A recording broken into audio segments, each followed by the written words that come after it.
Okay, let's continue. Starting at the Opera House. Um, After I finished in the radio shop, I just kind of thought, okay, I'll look for a job. I went to IBM to see if I can start there. They put me through all the tests, passed everything, no problems.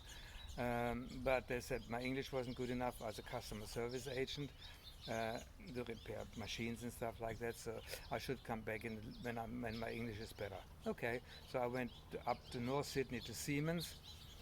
Same thing, They asked me, "Oh, where have you worked here in Australia?" I said, "I just arrived." you know. Anyway, so they didn't want me.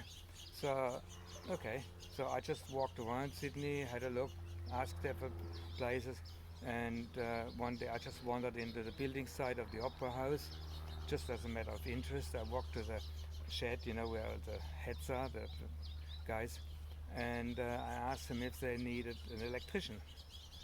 Um, because by that stage I already had my electrician license in Australia, and they said, "No, we don't need an electrician, but we need an electrician hand, so a laborer who kind of hands, tools to the electrician." I said, "That's fine, I can do that." So I had a job. I started working there for, I think it was in April, either the first week or the 1st of April, I can't remember. And so, and it was fine because, I knew the tools, a hammer is a hammer, pliers and so on. That was pretty easy. So I got that. So whenever the electrician, and having done the work myself, I knew what was needed. So it was pretty easy for me to do that job. And the only fun thing was, I couldn't, after a few days, I couldn't figure out, how does everybody know my name? Whenever I walked somewhere, it says, "Hi, Mike. Hi, Mike." What's the deal? I mean, there's nothing on my helmet or anything like that, which says my name. And then I realized, of course, it was not Mike, it was Mate. Hi, Mate. So that was my first lesson. Then so I worked 1 week, got my wages, came back on Monday, and after about an hour or two working, they said, "Okay, all the electricians from that particular company, O'Donnell Griffin, go out on the front steps." Okay, we went all out on the front steps, and there was this guy talking about it. I didn't understand most of what he was saying. I mean, I did realize it was a union guy.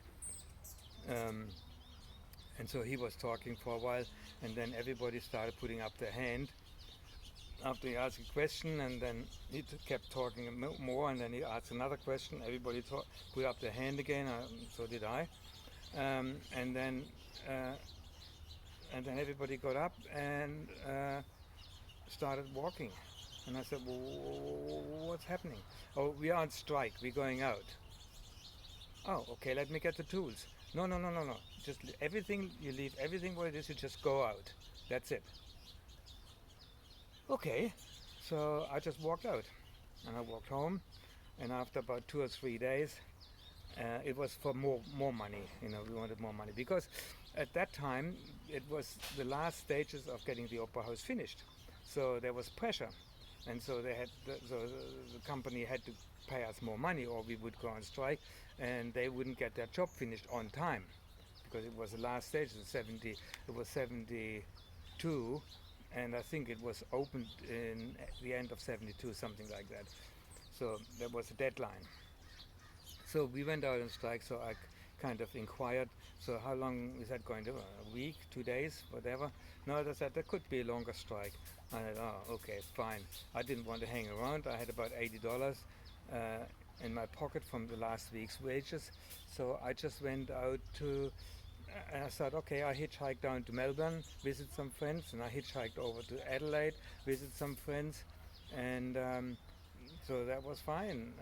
And then I went back to Sydney after it was about 4 weeks. And Monday, I called the unions and said, "So is there any work for me? Is there anything?" "Oh yeah, we're going back tomorrow." Okay, nice.